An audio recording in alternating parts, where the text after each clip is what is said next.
Hello to all the meeps and bubbles and welcome back. Today is all about cloning heat and unlimited power. Or at least however efficient you manage to squeeze in your steam turbines. The rest of the episode will be fulfilling the patron's wishes and larger base improvements. But let us start with our first exploit. As you know, I have a very nice functioning petroleum boiler right here. The heat to turn the crude oil into petroleum is coming from those two solid tiles here, which are a solid 186 tons. If you want to know how I managed to squeeze those in, check out the video on the top right corner. But the heat from those two tiles is slowly seeping away. It is only 525 degrees at the moment and it started as liquid magma, meaning this will not run forever. I think it only has been active for 1200 cycles now. I mean, it is still working, but we can make it better and future-proof. Just like in the last episode, we are starting the exploit by placing down the doors, but this time they need to be made out of steel. The temp shift plates also need to be made out of material that can withstand the heat. I placed down obsidian and glass temp shift plates. Now we can compare the melting points, 1400 something for the glass, with a thermal conductivity of 1.1, and obsidian with a thermal conductivity of 2 and a melting point of 2700 something, which means obsidian is the clear winner here.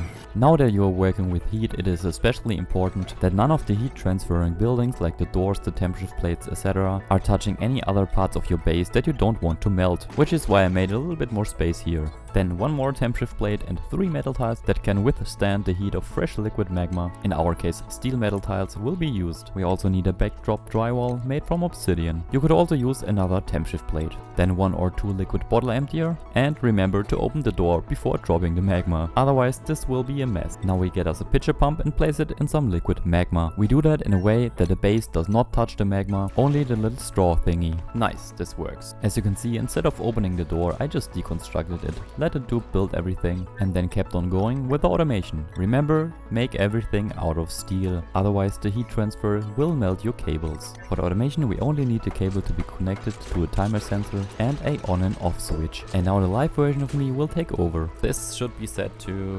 0.2 and 0.7 if I am correct. The closing needs to be longer than the opening. Since we do have this signal switch here at green, all the doors will stay open. Now we can drop in the magma down here, but before that I want to dig up this tile, then place another airflow tile here. Okay, now that this is done, we only need to collect the 84 tons of material of hot igneous rock here. I think this is going to take a while. I see you then. Oh man. Meanwhile, we can get 3 shovel legs. Of course, I'm gonna print those on our water planet Floodista, which we will drop here. Sweep only, well, sweep all of this. The Dupes got rid of the debris. It only took 2 cycles. Now we are delivering the hot magma to the pump. And I could have expected that. We formed a solid natural tile here, which in itself isn't too bad, because it is transferring the heat to the metal tiles. So whether it is liquid or solid, as long as we transfer the heat to the metal tiles, we should be fine. But let us at least try to make this properly. God damn it! Okay, I'll give this a few more tries and then we check the temperature. Yeah, we ran out of magma. That's why I tried to fix that first. Now we should have access to magma again. And I think this will take a while. As you can see, the magma is heating up the bottom tile and forms debris. And then it blocks the pitcher pump with a natural tile again. The metal tiles which they sit upon are probably hot enough so we can start the whole system. We just get rid of the bottles and we are at 1400 degrees at the moment, which means that we now can deactivate the signal switch, activating the whole system in the process, which will then equalize the heat from the metal tiles and the temp shift plate in the background with a few following doors. And then after everything has been equaled out, we will no longer lose heat in the metal tiles down below, but still keep on duplicating the heat for the use in the petroleum boiler. At the moment the temp shift plate is at 650 degrees Celsius and still dropping, while the top tile is at 525 degrees Celsius. But remember, this tile is 481 tons of mass. And with this, after the temperature has evened out, you can power a petroleum boiler and easily a whole bunch of steam turbines. 39 in this badly placed setup in my testing world, for example. I bet you will manage to squeeze in more than I did here.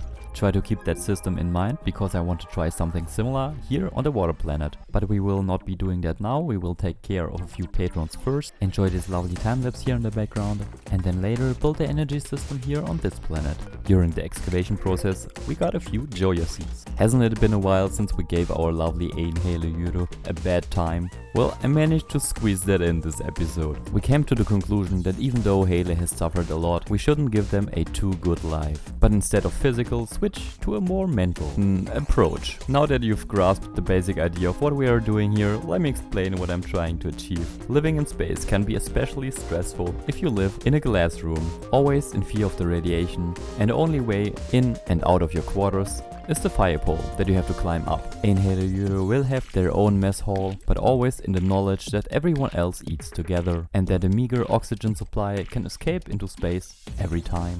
Why not even put a timed shut-off here, just to screw with their mind a little bit more. We also arrived at an interesting point in time. We are at cycle 2000. And for that I have a special surprise for you in form of this funny contraption here in the background. Because I don't think I can get this done in the current Let's Play, I wanted to at least show this to you. This is what I was talking about when I meant we are not very nice to our lovely hele. The whole thing is based on the fact that you actually can delete neutronium. And that not just in the dev mode. It is incredibly hard to do and takes forever, but if you drill a hole in the bottom of a planet, you can drop a duplicant inside of the hole and they will appear in the center of the map. And once you figured out the center and where the dupe will appear, you can drill another hole into the neutronium down below that, creating an infinitely falling dupe. Falling dupes will not die of suffocation until you reload the game, then they are dead. Hence I needed to come up with a solution for that.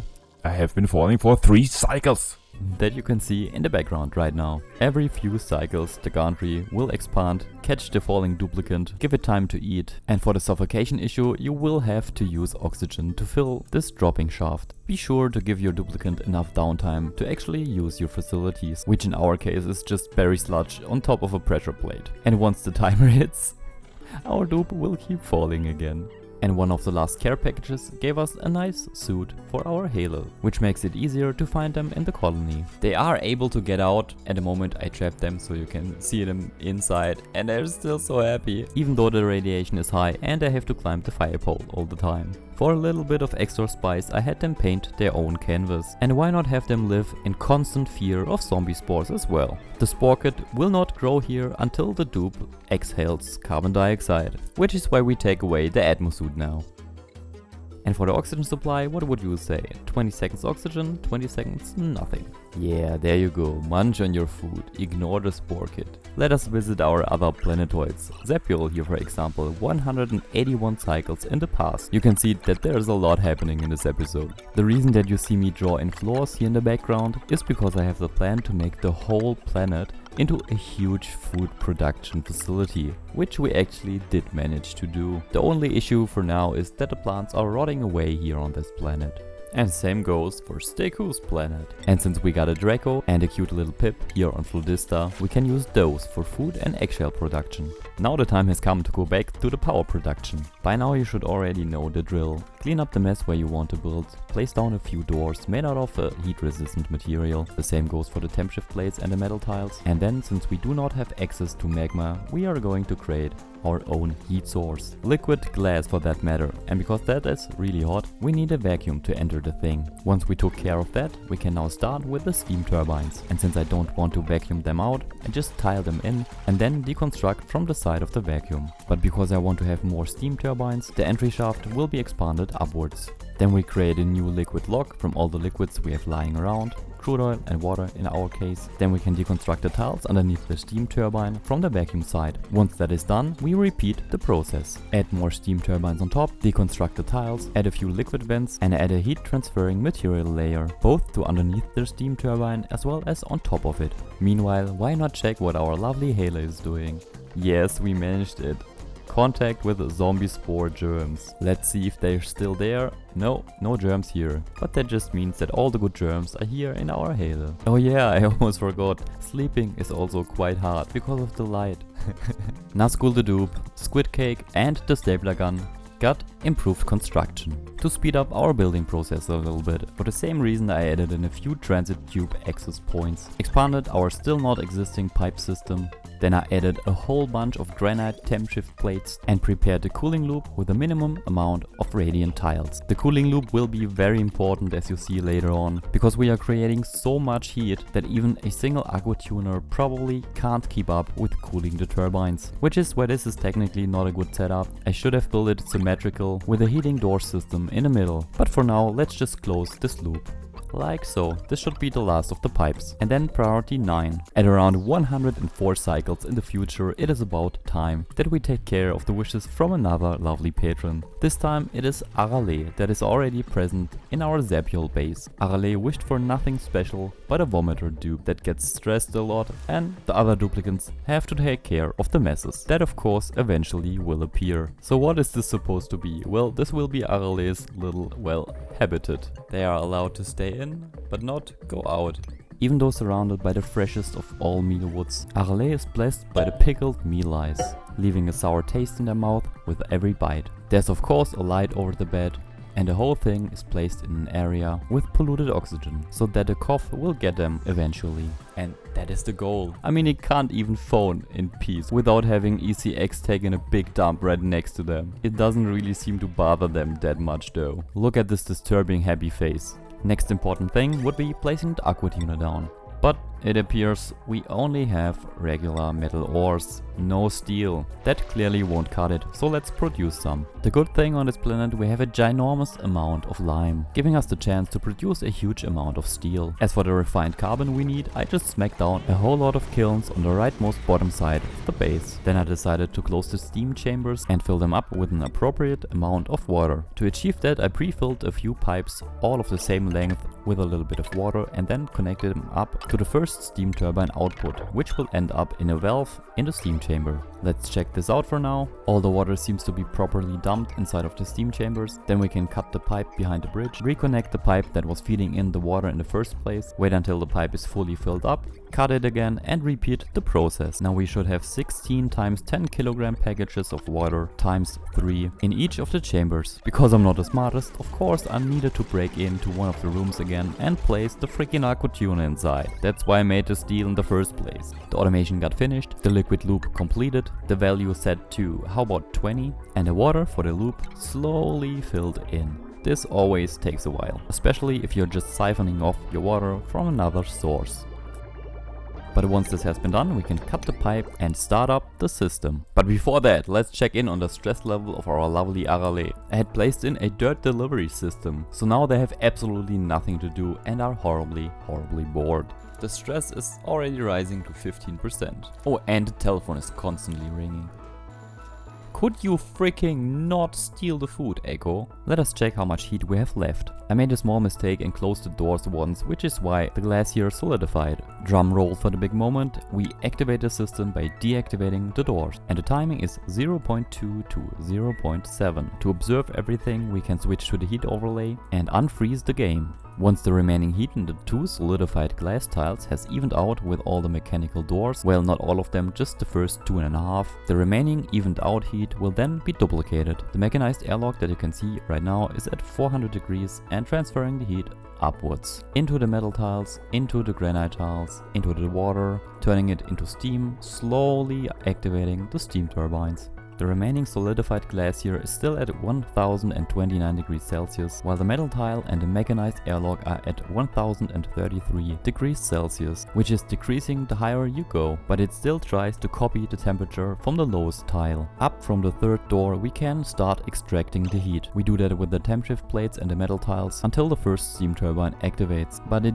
does seem like the first turbine works a little bit too hard. Then the heat keeps on going further upwards until the topmost steam turbine steam room is reached, where our aqua tuner is located, which doesn't seem to be running at the moment, but the cabling clearly explains why it isn't running. Should have hooked this up. So let's get this out of the way. Once hooked up, this should run, which it seems like it does. In comparison to that, Arale is looking pretty grim. So sad at the moment, stressed at 84%, which means that we now arrived at a much larger problem. If we check out the temperature of the steam turbines and the temperature in the liquid pipes, we can figure out that the temperature is slowly increasing, telling us that this system will fail in the future if we don't either extract a lot more heat or add a lot more cooling to it. At the moment I felt like adding more steam turbines to the mix. More steam turbines, more energy, I thought. I also really like how synchronized the dupes were deconstructing the tiles, and then sometime in the future, an eternity later, we ended up with this, where you can see how I managed to connect the 2 rooms, which was especially important for the rooms that had the cables running through them. i.e. the aquatuner cooling loop rooms. After that I closed the rooms off like this with a tiny bit of an opening and a ladder for dupe access, and then dumped in a small drop of naphtha. The naphtha is so dense that it will stay in one spot hopefully, pushing the water on top of it, allowing us to deconstruct both tiles and place a third tile to close the whole thing off with insulation. This is not the best method, I just winged it. And apparently it worked. Check out the gas overlay. The blue that you can see on the left side is just steam, not oxygen. Nice. What is not so nice is Arale's mental health state. If you wanna know how many tears our lovely Arale has already cried, take a look at this freaking pool here. Damn. Whereas 89 cycles in the past, I was still trying to build this thing. I also set the 2 liquid thermosensors to 14 or 15 degrees Celsius, increasing the temperature difference from the cooling loop and the steam turbines. The temperature still didn't look pretty good, but let's give it a little bit of time. And maybe move the transit tube access point to a more appropriate position. And I guess you believe me when I say that this took a while, so we got a few care packages in the background. And those are just the more interesting ones that I actually recorded. You may have also already wondered what happened to the debris field in the middle of the base. I just told the dupe to clean it up, and in the process maybe capture the frigging shovels. Or just drop them. Then I checked in on the temperature again, which left much to wish for. The turbines are still getting too hot, which is why I either decrease the heat input, put the doors on a second timer that opens it once in a while, or add more aquatuners. As you see in the background, I decided on less heat input. We could achieve that by blocking a few of the steam turbine inputs, which is a harder task than it sounds like, as these dupes here can tell you. Here you can see that we blocked 3, then 2 and then 1 tile of the steam turbines that are most close to the heat source, except for the topmost row where we only placed 2, then 1 and then 1 tile, which did absolutely nothing for the heat. So more aquatuners it is. Let's just make this quick, I just want this to run. Come on game. Well, what happens if you send in a bunch of dupes in a steaming hot room? This happens again. I'm sorry SquidCake and Sablagan and Nazgul the dupe number 4 and Nazgul the dupe number 3. Glad we have feral kitten taking care of them at the moment. But a lot of recovery time later, we finally managed to squeeze in the third aquatuner. And it did work, it finally worked. We achieved cooling for the steam turbines. And we are only wasting a lot of power on the freaking aquatuners. But this will even out in the future, the far, far future. But that does mean until that happens we can take care of a few dupes first. Boot wants to be a mechatronics engineer, but first we give them their own room. Now that the mechatronics engineer at least has their own bedroom, we have to give them something mechanical. How about a mechanical surfboard? And maybe a decor item. There's our lovely Boot, by the way. Already a mechatronics engineer, as you can see by the skill here. Boot at mechatronics engineer. As you can also see by the head. The good thing for our lovely Boot is that right in front of their bedroom there's a nature reserve. That's pretty handy. And we also do have access to oxygen and to liquid. And there we have it, the private and fun recreation room of our lovely Boot. Which it is not, of course, because of the industrial machinery. The pumps count as industrial machinery. A quick redesign later and here we are. If we place the pumps underneath a few mesh tiles, it counts as a different room and will not disturb our recreation room on top. I filled in just a little bit of water, then we can cut the pipe. With this is hopefully our new recreation room for the lovely Boot.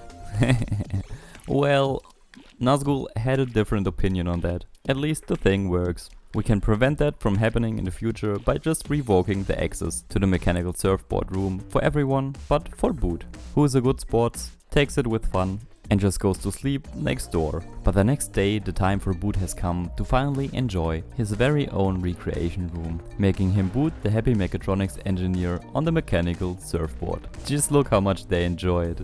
We also got very lucky and got us another Arale, but this time the dupe is actually a vomiter. Arale 12 machinery handy, super nice and narcoleptic. This doesn't hurt us in any way. Welcome to the base, Arale.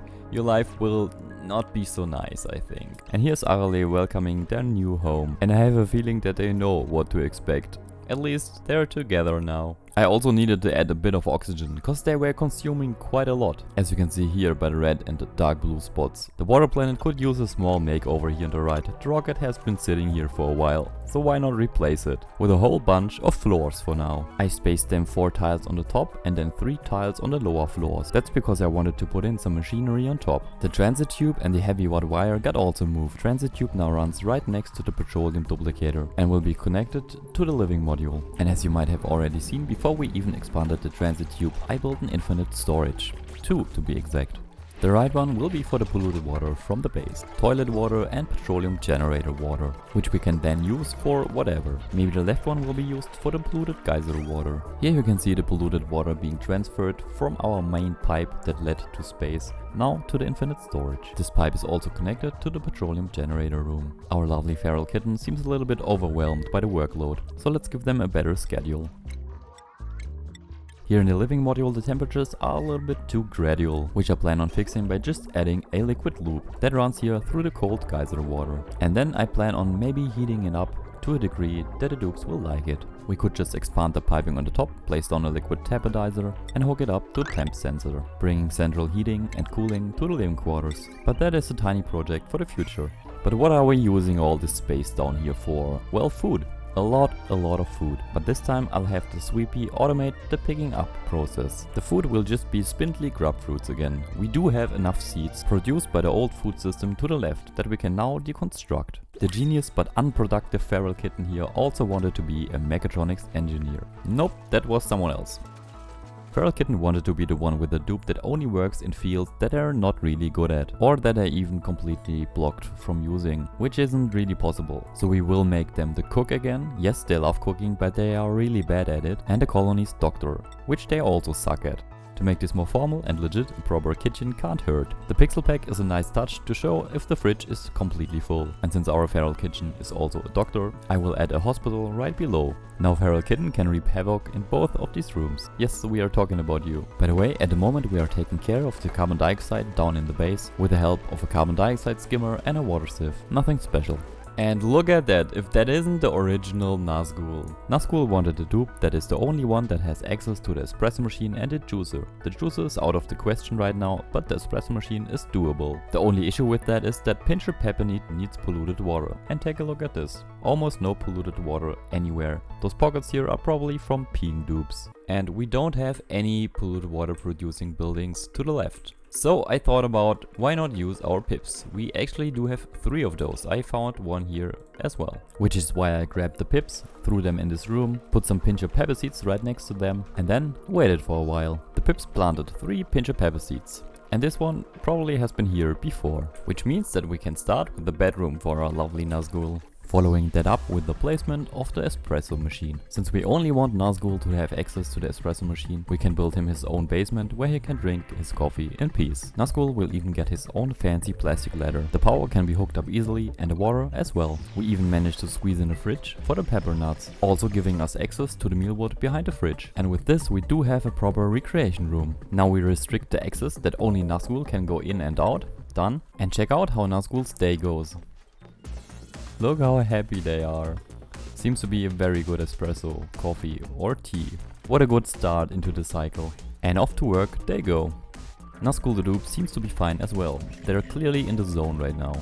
All the old food that we have stored in the fridge right here, around 87,000 kilocalories, needs to be fed into our new fridge system that we built in the last episode, link in the top right corner. We do that by putting our automatic food delivery system to good use. A simple fridge right beside it with a higher priority than the old fridge should do the trick. The dupes will grab the food, transport it here, then we change the priorities and the autosweeper will put it in the conveyor loader. Besides the weird hovering bug of the food in the background, the food is being transported up to our infinite, very cold food storage. The hydrogen in here is at minus 30 degrees but heating up because of all the food that is dumped in. Fresh, deep frozen food in a sterile atmosphere. And with that we can switch over to Kyle now. Kyle had no specific wishes, but with this beautiful cummerbund we just got from the printer, they will at least look fancy whatever they do in the base. FRD on the other hand was a little bit more specific on what kind of treatment their dupe should get. They stated to not leave their dupe alone. Mixed berry pie is out of the question right now. And even though FRD isn't a lively base, their working space is pretty alone, except for the sweepy that comes by once in a while. Hence Adrian and FRD will become cooking buddies. From now on, working and sleeping together. Off to a new day with your personal emotional buddy, even though one of you is clearly faster getting out of the bed. SquidCake here on the water planet, the dude with the Crocodile Dundee head, wanted to be a mechatronics engineer if possible. Even though we already have one, a second one will help out the base. And right after getting the job in the field that they desired, they went to take a big dump. Wash their hands, grab something to eat, stuff their stomach with some nuts, and then finally grab the head that the job description brings with it, the lovely mechatronics engineer head. And then right back to the living quarters. They went to bed and dreamt about their real goal, becoming a pilot one day. Steakooo on the other hand is already living the dream, dancing, eating and sleeping the day away. And that is because Steakooo already reached their goal of being on a solo asteroid. And for being a jack of all trades, just a few more skill points need to be allocated. The model requirements for that are quite hefty, which is exactly the reason that I will be using this tiny sunspot here to the right in order to build a moral increasing beach chair. My first idea was to just leave it open to space and have the oxygen flow regulated by a dupe sensor, but if the room is open, it is not a recreation room. A quick glass production setup could take care of that. We just need a minimum of 2 glass tiles, just to be brought back to reality by our reluctant Steakooo not using the recreation room at all. I don't know why. Back on Wade's planet, I put some hexagon plant on the sweepy and exchanged one of the grills for a gas range. Ted here, the dupe that is just grabbing their food right now, had the wish that their dupe gets the best food and their very own beautiful place to eat. You can see that at the moment they just use the regular facilities. The whole cycle, Ted took care of their own business, finishing work here and there, which is the time we used to surprise them. Once they clocked in and finished their work, and after a quick toilet visit of course, they grabbed some food and headed to their very own nice, beautiful eating saloon that even includes natural lighting and a decor value of over 500. Wade here, after whom we named the planet, still lives in his natural bedroom with his pet Pip and wild-grown thimble reeds. The Pacu tank got a little bit too hot and the Pacus died out, so sorry for that. But to give him a little bit more nature, I'm letting the dupes open up the bedroom to the cave above, giving him and the Pip access to even more natural tiles and plants. Now our nature-loving Wade is right below those wild Dracos in the only remaining nature reserve on the whole planet. And not the nature reserve that gives you a bonus, but a real nature reserve right here, compared to the more industrial look of the rest of the planet. If I find some more Pacus Wade, I will of course give them to you, so you can enjoy a better view out of the window. Hans-Martin Dieffenbach on the other hand is a sparkle streaking meep running around. A very fast little bugger. But enough of the dupes now, here's the overview of all the different segments and builds with the according timestamps that are provided in this video. If you want to rewatch a certain part, go to the according timestamp. And now that you've seen how I treat the dupes, you can consider if you really want one for your own. Thank you all for watching, thanks to the awesome YouTube and Patreon members, especially for the cool dupe treatment ideas.